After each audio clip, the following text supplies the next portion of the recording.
Good evening, everybody. It is 6:32. At this time on Tuesday, September 30th, I will be calling our City Council meeting to order. We will start with Pledge of Allegiance, and then invocation will be given by 2nd Ward Council Member, Vice Mayor, Mr. Freddie Dancy. I pledge allegiance to the flag of the United States of America and to the republic for which it stands, one nation, under God, indivisible, with liberty and justice for all. Good evening, everyone. At this time, if you don't mind, bow your head. Heavenly Father, in this time when our community are marked by division and distrust, we ask for your divine grace to help us foster civility and understanding. Grant us the courage to speak with kindness and wisdom and the patience to listen with empathy and an open mind. Help us to see the dignity of all people, recognizing their inherent worth as your beloved children. May we be inspired to build bridges of understanding rather than walls of discord. Let our conversations be filled with trust and love, and our actions with justice and mercy. Guide us to be instruments of peace, keep seeking common grounds and celebrating our shared humanity. May we fast from incivility and feast on your abundant love, allowing it to transform our interactions and our world. Amen. Amen.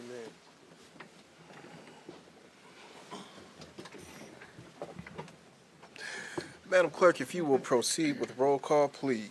Mayor Mahoney, Present. Councilmember Robinson, Present. Vice Mayor Dancy, Eastside.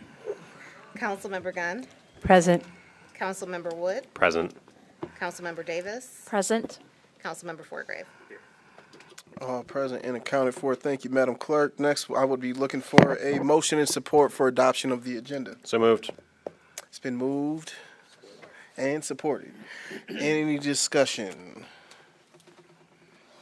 Seeing or hearing none, all in favor say aye. All opposed the same. Agenda is adopted. That brings us down to item 5, presentations and proclamations. Item A, we have a presentation on various programs offered to the customers of Consumers Energy. Come on down. All right. Well, thank you so much for having us this evening. My name is Audrey Dean, and I am the Energy Assistance Outreach Consultant for Consumers Energy. I'm the only one who does what I do, and I get to serve the entire state. Thank you for being close to home. I'm in Hanover, so it was nice to just come a short distance tonight. All right. So what I get to do in my position is talk to nonprofits across the state about the programs that we offer that can help serve their most vulnerable clients, our most vulnerable customers. So I'm going to give you that same presentation, but really condensed. So, because you don't want to hear me talk for an hour. I didn't think so. So let's jump right into it. Is this the clicker here? All right. Press it down. Press it down. There we go, that was down. All right, so jumping right into it. One of the first programs that we recommend to any of our vulnerable customers is State Emergency Relief. This is a program offered by the Michigan Department of Health and Human Services for folks who are past due or shut off and 150% of the federal poverty level or lower. Cool thing about this, starting tomorrow, a person can receive up to $600 per commodity, whereas today, the end of the fiscal year, it was only $500 per commodity. So these crisis payments are available through the My Bridges website. That's where the application lives. Also, customers can call 211 to be connected with a community navigator. We used to use this as the first step because it was required for the next best step, which is the CARE program. It's not anymore. As of tomorrow, this is really timely because our fiscal year starts tomorrow. So the CARE program is our gold standard for assistance. It's our gold standard for several reasons. So when someone applies for the CARE program, and is accepted into it, their back balance is frozen. They are then presented with a lower, consistent monthly payment, and the balance of the payment is paid off by the MEAP program. The balance that was frozen is also paid down by the program. So unless that balance was absolutely enormous at the time of entry, after the 24 months that the program runs, someone is generally going to be starting with a clean slate. Additionally, they are also working with one of our nonprofit partners and receiving wraparound services. The really cool things about CARE this year is that some legislation was passed last year at the state level for the MEAP program. Instead of being at the 150% federal poverty level, where the state emergency relief sits, CARE is now at 60% state median income. That sounds a lot lower. It's not. One of the next slides is some charts comparing the two. It's actually a much higher amount, so it's going to allow us to serve a broader range of income levels. That's awesome news. The other great news about CARE this year and that MEAP legislation is that customers are no longer required to be past due or shut off, which means they can be proactive. That's awesome news. Here are those income guidelines that I was telling you about. On the left is the 150% federal poverty level. That's for state emergency relief. And on the right, you'll see the big difference of 60% state median income.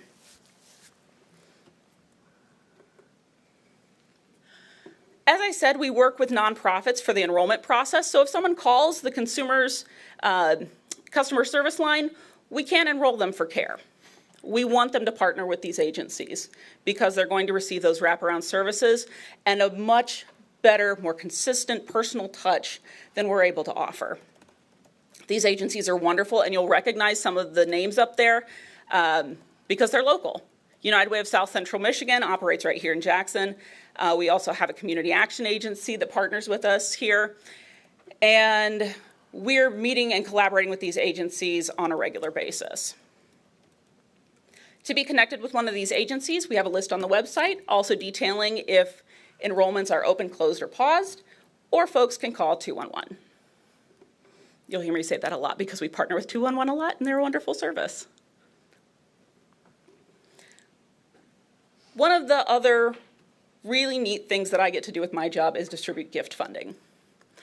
Gift funding is shareholder dollars that are distributed to nonprofits in order to serve customers up to 400% of the federal poverty level.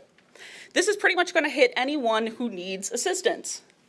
So we keep criteria for these gift funds really loose so that anyone needing help is able to get it. Since I sent this PowerPoint over, the Salvation Army is actually no longer accepting applications. They have run out of gift funding, but THAW is still accepting applications online or by their phone number. The only requirement is past due or shut off, or an old balance that's preventing reconnection of services at a new address. Just want to touch on home heating credit. This is another program that we partner with through the Volunteer Income Tax Assistance sites. That's VITA sites. You have a couple of them local. And home heating credit is available for folks 110% of the federal poverty level or lower. They do not have to file income tax in order to receive the home heating credit. And the average credit last year was about $190. Not sure where we ended the year on, but the year ends today. So this is just a nice little extra little bonus. Don't sleep on the home heating credit. Every little bit helps. We as a company have really been prioritizing low to moderate income customers this past year. I've been really excited by the work that we're doing, and we've been focusing on what we can do for moderate income customers. You may know these folks as ALICE, Asset Limited Income Constrained Employed. For the ALICE population, they're accustomed to hearing no when they reach out for assistance because frequently they don't income qualify. So what can we do for these folks? we've put together this program called My Personalized Offerings, which is actually available to any consumer's customer. On the website, you can get my offer for My Personalized Offerings. You'll answer a few questions about yourself. It takes about 90 seconds. And you'll be presented with a list of options. Everything from credits to customer selected due date, outage alerts, payment plan, and then some EWR services. That's energy waste reduction services. All things that we know that the customer qualifies for because of the questions that they answered.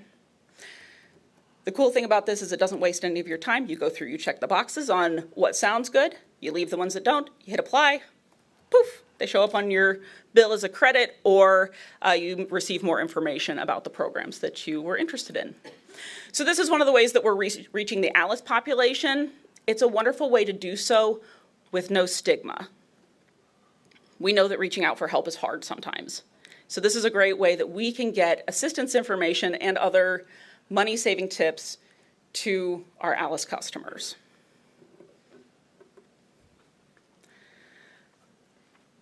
One of the other wonderful programs that we offer is the Helping Neighbors program. This is not one of my programs in my department, but we work arm in arm.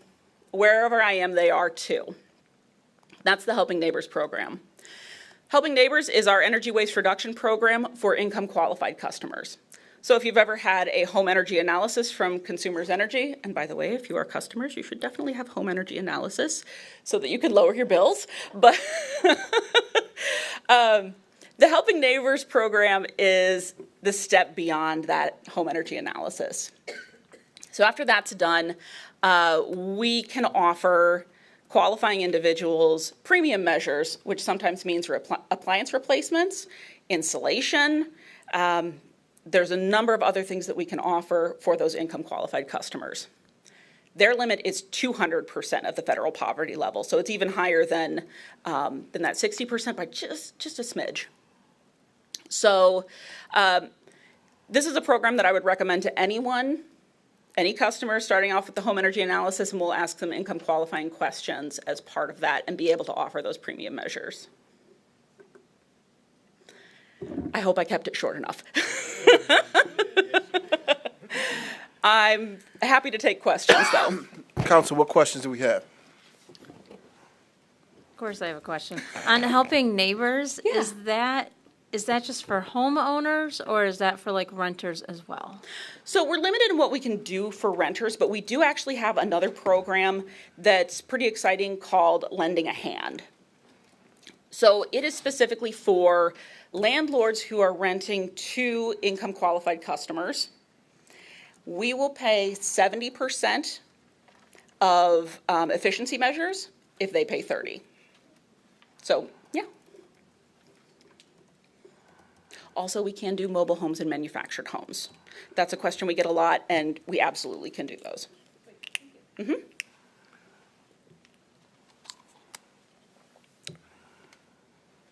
So if you want to start from the beginning one more time. Just joking. Any other questions, Council? Seeing or hearing none, thank you very much. This was very informative, I'm sure, to everybody here and all those listening, and we'll make sure that we get this information out to our constituents as well. Thank you so much. Thank you. Appreciate it. Thank you. All right. You will refresh your screens, please. Actually, not necessary right now. We have no public hearings. That takes us down to item number 7, citizen comments. I will start as we always do by reading the rules for speaking before the City Council. Number 1, each speaker will state their name and address prior to addressing council. Number 2, each speaker is limited to up to 3 minutes during the citizen comment portion of the meeting. Council members will not debate or answer questions at this time. Each speaker should be polite and courteous to the council and the members of the public in attendance. While any speaker is free to express his or her opinion on any subject, no speaker may direct personal attacks at any member of the staff or council unrelated to the manner in which they perform their duties. Use obscene language while addressing the city council or engage in disruptive or disorderly behavior during a council meeting. Number 4, should any speaker cause a breach of the peace through their conduct, the mayor may declare the speaker out of order. Number 5, if a speaker is declared out of order by the mayor and refuses to cease and desist from disruptive or disorderly conduct, the mayor may order the person removed from the meeting. Number 6, each speaker may speak once under public comment and may not yield their time to others. Mr. John C. King.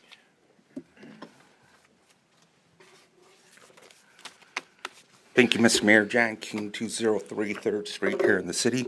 To begin with a positive, it was nice to see the city workers being able to provide services with the city cleanup as opposed to the pushing of Democrat Party political left politics.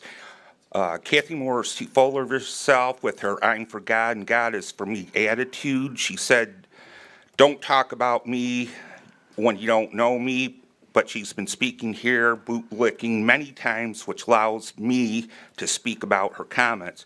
Arlene Robinson and Connor Wood made comments as if I was making fun of a loved one, losing a loved one. I made a comment criticizing the comments made here regarding mayoral leadership. I made the point, you, Mr. Mayor, were busy tending to more important family matters than being sure to spend lots of time at City Hall.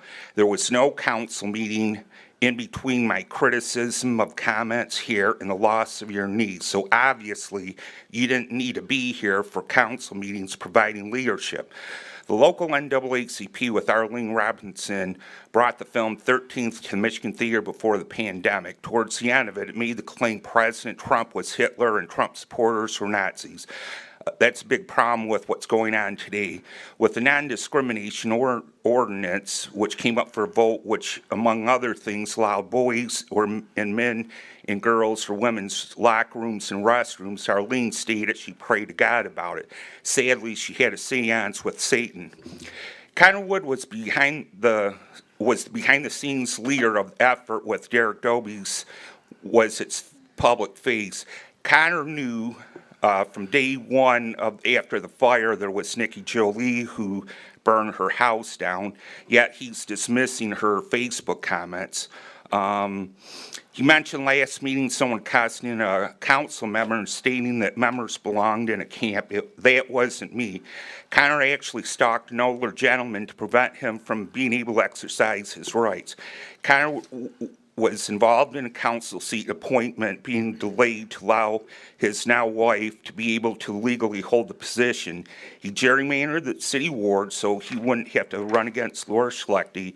His latest scheme is he and his wife starting a pact with Under the Roots name, stealing from Republicans, an obvious trickery. To borrow word from Peter Bournemouth, and I'm sure Peter would agree, Connor Wood is political scum. Thank you, Mr. Mayor. James Minnick, Jr.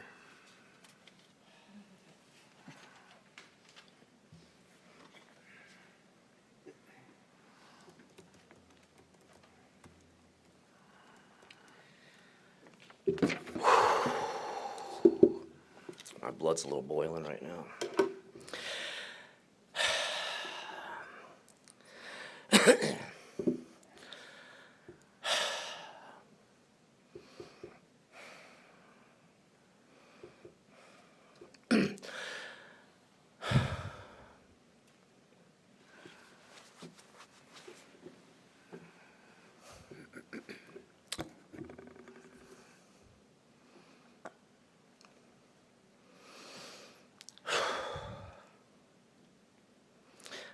My father, at 17 years old, joined the military and went to Vietnam. He wasn't even old enough to join. My grandma had to sign him away. He wasn't in country for, it was less than 3 months, but he got a wounded hip. So he came home fully disabled. He still went to work. He was a postal worker for 14 years before they forced him to take 100% disability. He carried mail just down here in town. So I'm a hot-blooded American patriot, and I stand by. I may not agree with what you say, but I will give my life to defend to make sure you can say that. I screwed that all up, but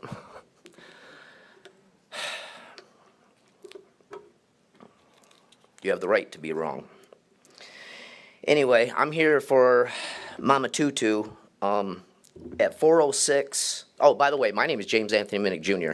I own 1207 South Martin Luther King, 606 and 608 North Blackstone, and 309 Taylor Street. And Thursday, October 30th, I'd like everybody to mark their calendars. Mama Tutu is having a trunk or treat.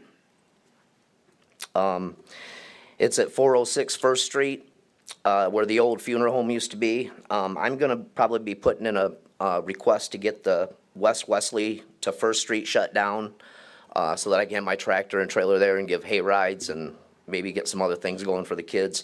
But we are taking participants.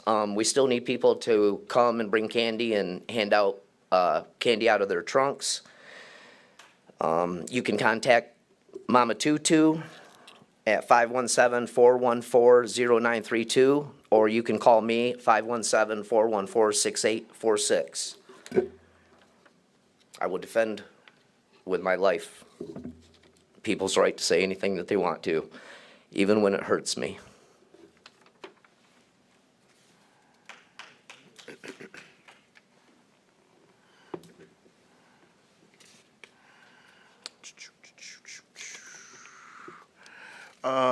Joseph Van Dam. Hello, everybody. My name is Joseph Van Dam. I live at 801 Edgewood. I'm here to bring up some unfinished business from 60 years ago. 60 years ago, the city wanted to build a new junior high school in the north end of town. Preparation for that was, what's the best ways to get to that school? Got Ellery Street, great big hill. You got through McGuire Street, Allen Road, right through the neighborhoods. It's not made for that type of traffic. So the city said that they were going to make Edgewood Street wider from east-north all the way back to the school. Promises were made, gifts were exchanged, people had to pay high taxes. My grandmother had to pay $800. In today's money, that'd be $8,000. Dr. DeMay across the street paid $1,400 at the time. And they even changed their doorway from the facing North Street to face Edgewood Street to get the Edgewood Street address. Now, we widened Edgewood Street, ran all the way down till we got to where the old lake was. Unfortunately, in June, we got 5 inches of rain, which put water back down into the bottom of the little lake. Now, the catch basins were already set in place. It's all been plotted. It's all been engineered. And then for 60 years, people have come up here and they've said how we're for children, we're for public safety, we're for school safety, and they've ignored the major fact that they've never finished the road going back to the school. It's 2/10 of a mile through some woods, which I found out there's homeless people who's living down in the woods. Now, we just had a scare a few years ago where somebody was shooting. The police came right down the end of Edgewood, sat there for hours, wanting to catch a shooter that was non-existent because it was a gun range across from the prison that they heard. Now, I'm coming to you people who always say you're for safety and you're for the children. Let's finish this project, or else don't come up and say you're for the safety and you're for the children. Because if something happens on Ellery Street and it's shut down, and something happens on Seymour or McGuire Allen Road, you can't get to that school. And how are you going to feel when you got people coming up here, parents, grandparents, and children saying, why didn't you finish this road where we could have been safe? We could have been saved. But nobody wants to finish what you started 60 years ago, and you're making roundabouts everywhere you can. Your $1 million sidewalk on the west side, when on Blakely Street we don't even have sidewalks. That's not right. That's not right. Thank you for your time. David Hammondtree.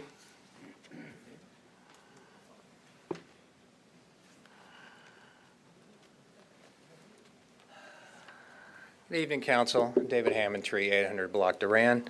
First off, thank you for the work you do, and I'd like to thank staff for the work that they do. Tonight, I want to take a few minutes to discuss the Community Police Oversight Commission, which I am a member. And first off, also promote that next week, Thursday, October 9th, we'll be meeting right here for a community outreach session. So we hope that that can be promoted. I'm happy to talk more about that. Basically, we've been needing to work on our forward-facing aspects of those meetings. So it's an overview of who we are, where we've been, what we've been doing, and what we could do. So we'd love to get community input and have those conversations. So that's next week, Thursday, October 9th. If you can't make that, our next meeting is November 13th, right in this room as well. So that is my commissioner spotlight of the evening. Thank you all. Take care. Thank you. All right. Mr. Superintendent Jeremy Patterson. Thank you very much for an opportunity to speak here this evening. My name is Jeremy Patterson, Superintendent of Jackson Public Schools, a lifelong resident of Jackson. I work at 522 Wildwood Avenue. This evening, I've shared information regarding a 2025 bond program for Jackson Public Schools. I hope you all join me in voting yes this November 4th for Jackson Public Schools. This is an opportunity for $126 million for a 0% tax increase to our community. We ran a successful campaign in 2018, which built a brand-new school at Cascades Elementary and approximately 90% brand-new school at John R. Lewis, and we still have work continued to do for the remainder of the district. We feel like there was a successful return on investment, so we're grateful for our constituents that voted yes in 2018. However, we couldn't ask for everything because at that time there was an increase in the tax rate. However, there is not now, and we have more work to do. Specifically, infrastructure, career readiness, hands-on learning, and consistent school experience. So our buildings on average are approximately 78 years old. So we got a little bit younger last time in 2018, and we want to continue to do that. As you may be familiar as a homeowner, the work is never done, especially what's best for our young people. And I argue what's good for Jackson is good for Jackson Public Schools and vice versa. Education is a significant indicator on safety and wellness in your community, and that's what I'm proud to have been doing here in this community for the past 28 years. We've reached out to our community through the bond planning program, as well as held community forums to seek input from the community, so they are a part. We want to do this with our community, not to our community. So we'll have another opportunity on October 14th to be present and heard at middle school at Parkside. So there's another opportunity to listen in and learn. I only have 3 minutes today, so I don't have too much time to educate. However, jpsk12.org, our website. We also have a social media all-in for JPS is up and running on Facebook. You can call the superintendent. I'd gladly come out to any community meetings that there are to share information. That's what I'll be doing between now and November 4th, as well as walking and knocking on doors in our community. So we're all in for Jackson Public Schools. And I've never had a conversation or a meeting in 2 minutes and 30 seconds, but I did pretty good. So for the community members that are here, I do have literature. There are frequently asked questions that are also on our website and QR code. And again, this is an opportunity to raise funds for our school, which we can't afford with the general funds. We want those dollars to go specifically to educating our kids. So this is a different pot of funds for building the infrastructure and our facilities in the community. Thank you for your time and support of Jackson Public Schools. Thank you, Mr. Superintendent. If there are yard signs, I would love to have one. Gotcha. Thank you. There are plenty of 300-yard signs today. Okay, Council, if you will refresh your screens now, we will move down to the consent calendar, and when you are ready, I would be looking for a motion and support to pass our consent calendar. So move. Support. It's been moved and supported. Any discussion? Yeah, Mr. Mayor, could we vote separately on item A on the consent calendar, which are the minutes from the September 16th, 2025 regular meeting of the Jackson City Council. Given that I was not present at that meeting, I will be abstaining from voting on that item. Yes, ma'am. Okay. So, council, we are considering all except for item A. Seeing or hearing no other discussion, the clerk will tally and display the vote.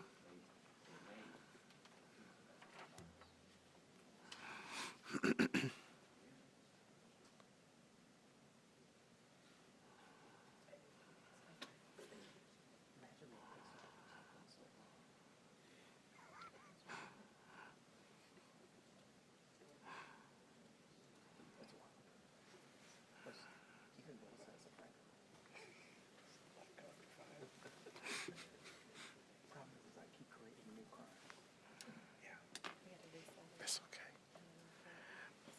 Will, did you get it?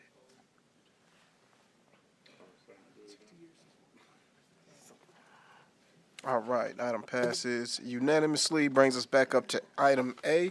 Looking for a motion and support to approve the, adopt the minutes of the September 16, 2025 regular meeting of the Jackson City Council. Support. It's been moved and supported. Any discussion? Mr. Mayor, not to be the parliamentarian, Please be the parliamentarian. it is completely appropriate to vote on this separately. However, Councilmember Gunn, the fact that you were not present at the meeting does not mean that you have to abstain. A vote yes would reflect that you have confidence in the accuracy of the minutes as prepared by the clerk. So just for general education, if people miss a meeting, we do not need to pull the minutes off. We certainly can, but we are not required to. Thank you for that clarification. And any further questions, comments, concerns? Seeing or hearing none, the clerk will tally and display the vote.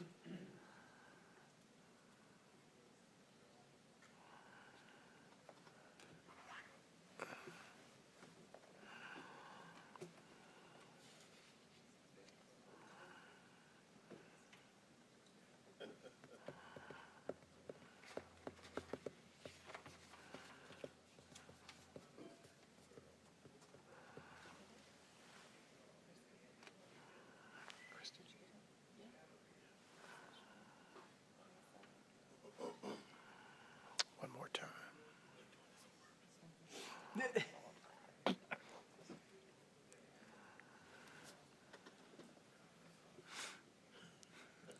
Item passes unanimously. That brings us down to other business. Item A, looking for an East Side Economic Development update. Real brief, there's been no action since the last meeting. There's an East Michigan Avenue Corridor Steering Committee meeting on October 6th. After that, I'll have more to report. You all received the preliminary report of the study group. And then you also had my email indicating we've already started to look at the ins and outs of an East Michigan Avenue corridor, looking at the rules, regulations, laws, et cetera about that. And so what I'd like to do is schedule a meeting, just a public meeting, not a city council meeting, so anybody can attend, to do a little bit of visioning about what an East Michigan Avenue corridor might look like. There's some opportunities there. It has to be contiguous, but it doesn't necessarily have to be one straight line. If everyone remembers, the MLK corridor does go down Prospect as well. So that's my update. Any questions, council? What time is that meeting on the 10th? That meeting on the 6th Oh, I'm sorry. is 8:30 in the morning. Would you like Okay, it? thank you.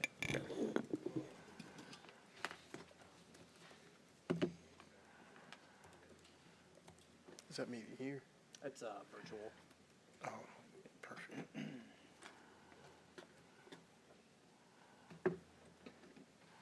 Okay, brings us down to item B, looking for a motion and support to approve the second reading and final adoption of the ordinance number 2025-03, amending section 25 through 30 of the Jackson Code of Ordinances. Support. It's been moved and supported. Any discussion? Seeing or hearing none, clerk will tally and display the vote.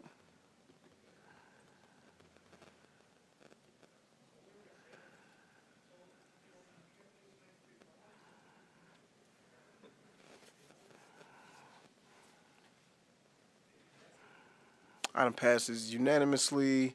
Brings us down to new business. Item A, I'm looking for a motion and support for the approval of the fourth one-year contract extension with Executive Property Management of Michigan for downtown sidewalks and parking lot snow removal and Police Department sidewalk and parking lot snow removal at a cost of $95,855 for the fiscal year 2025-26.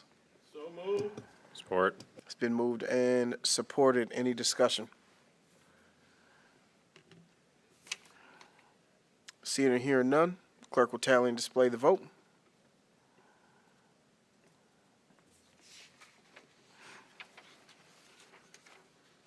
Item passes unanimously.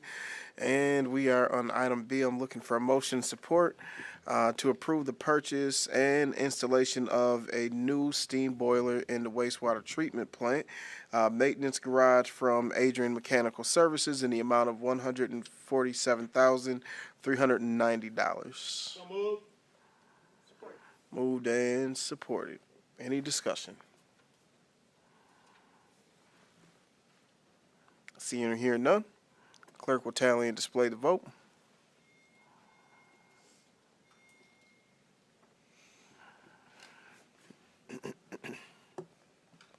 Item passes unanimous. That brings us down to council member comments.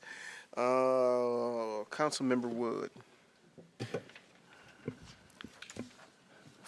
7 years ago. Tell us about it. Tell us about it. Tell us. Come on. The meeting wasn't even long enough for me to come up with a dad joke, so that concludes my report. Thank you all. Thanks to staff. Thank you, everybody, et cetera, et cetera. Have a wonderful time. Fall is here. Councilmember Davis.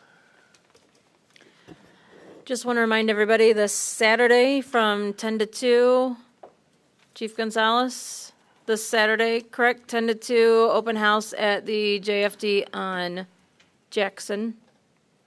It's going to be a good time. And then Ward 5, we have a ward meeting Thursday, October 16th at 6 o'clock p.m. at Healthy Vibes in that little strip mall on Franklin, just off of West Ave.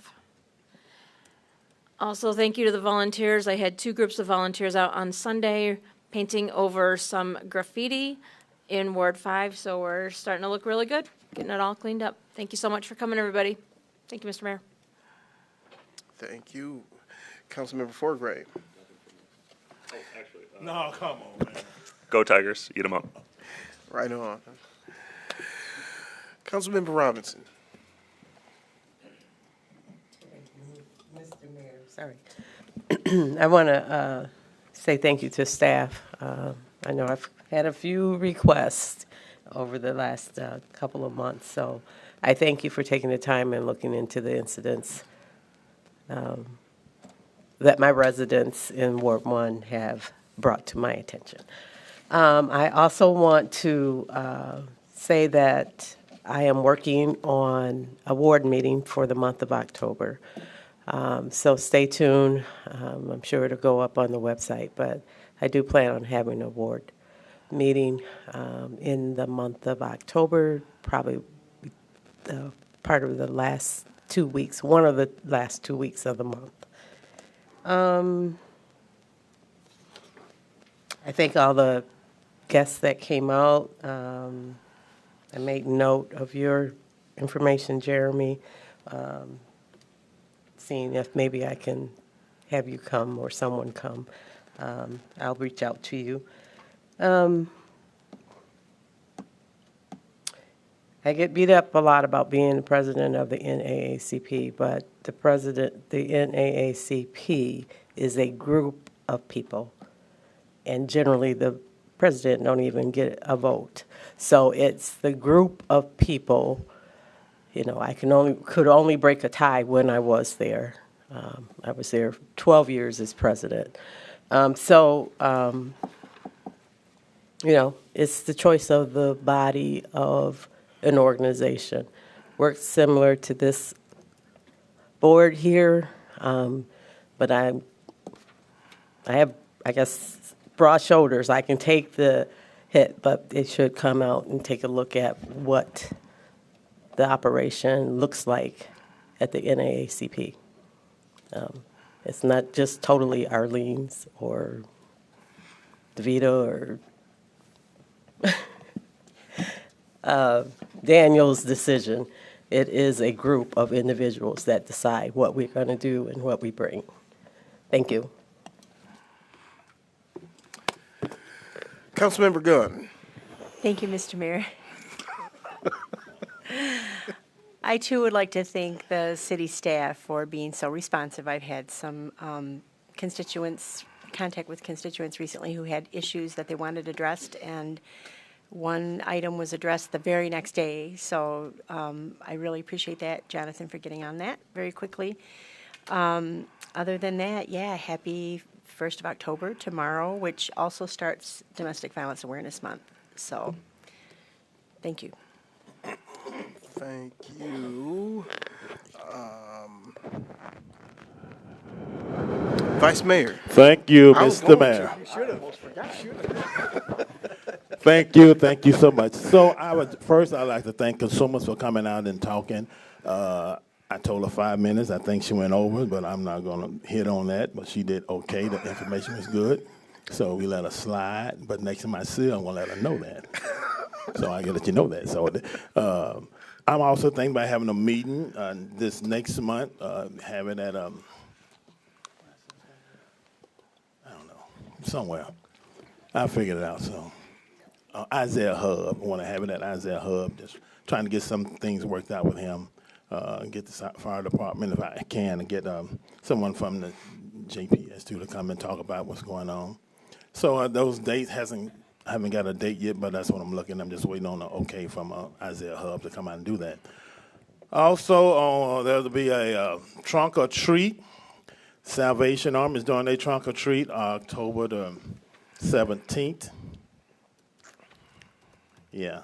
3:30 to 6:30 at Salvation Army. So if you can, please come out. And especially I've asked the council, if any council can come out and support and show up. That'd be great too. Love to have council come out and support and show up, do some things, just be a part so the kids can see who you are and what's going on. And the Salvation Army, if you don't know, I know some of you know, the mayor I know does a real great job feeding people monthly, just like other organizations, but they do a real good job. So if you can, please come out October 17th, 3:30 to 6:30 at Salvation Army. Other than that, we already went over my time, so it doesn't matter now. I said 7:10, so I blame consumers for that. Thank you. Have a good night. Peace out. Oh, goodness. I'll try to be as quick as possible. Mayor, can I jump in real quick? I forgot something. No. Sure. Take your time. We're passing on my time too right now, Freddie, so we're fine. I just want to say thank you to the DPW department for really rocking it out this weekend with 2 locations for the cleanup. I stopped over to both locations multiple times, and everybody was just super excited and happy, and they just did a great job. So thank you so much. Absolutely. That's about where I was going to start at, just saying thank you to everybody for the efforts that they had for the cleanup. So we actually had 3 locations going because there was the MLK corridor cleanup. There was the 2 locations for the city fall cleanup. So a lot of stuff got cleaned up. 3 bins just at the MLK corridor cleanup, which is great because if it's a service that we can provide, even if it costs us a little bit of money, if we don't do this, we may end up paying for it to be cleaned up anyway, is the idea. So we definitely appreciate the efforts of all the staff who put in those hours because I know it's a long day. I hope that made it easier. I'd be interested to hear some feedback on having the different locations versus just one and having Water Street have a trail of cars all the way around the block. So I hope that worked out better. Thank you to consumers for the great information. And I know I definitely will be spreading that information around to people I run into who have questions about getting assistance. And this was all great information for sure. And Councilmember Robinson is absolutely correct. The president generally does not take a vote. In fact, I think if they want to blame somebody for us showing the movie 13th, they can blame me, because I'm pretty positive I put that together. And if you have not seen the movie 13, or if the only thing that you picked up from the movie 13 was what was commented today, I think you should rewatch it. There's also a lot of other historical data in that movie outside of that statement that was made. And NAACP is a great organization. Speaking of which, shameless plug, I'm a life member, and the Freedom Fund Banquet is coming up. We would love to have you there as a guest, which would also allow you to become a member, because the NAACP is a member-driven organization, and they do great work. And thank you to our superintendent for coming and informing us of the bond proposal. Like I said, I'll definitely take a yard sign and help in any way that I can as well. I think that's it for me. All right. Thanks, Mr. Mayor. Just a few things tonight. Want to state publicly before it hits everyone's mailboxes that there'll be a letter hitting for our water customers. The worst kept secret, there are lead lines in the city of Jackson.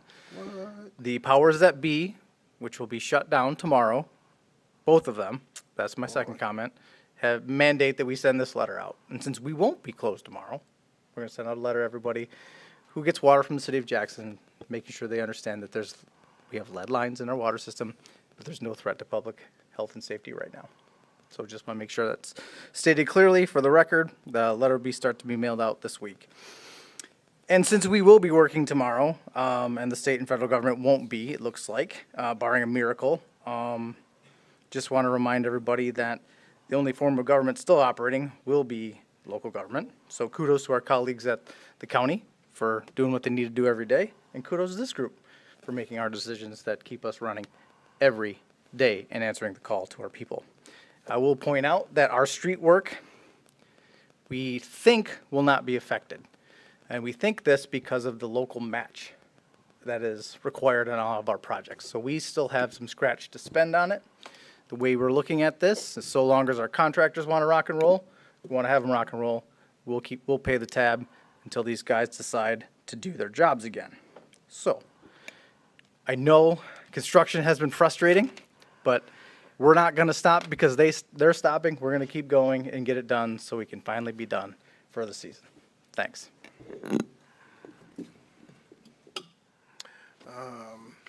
Looking for a motion for a recess for 10 minutes. The motion has been moved. He moved the motion. He moved it. That was what good. y'all want me to do? You bamboozled him. That was awesome. Looking for a motion to close this meeting. See y'all next time.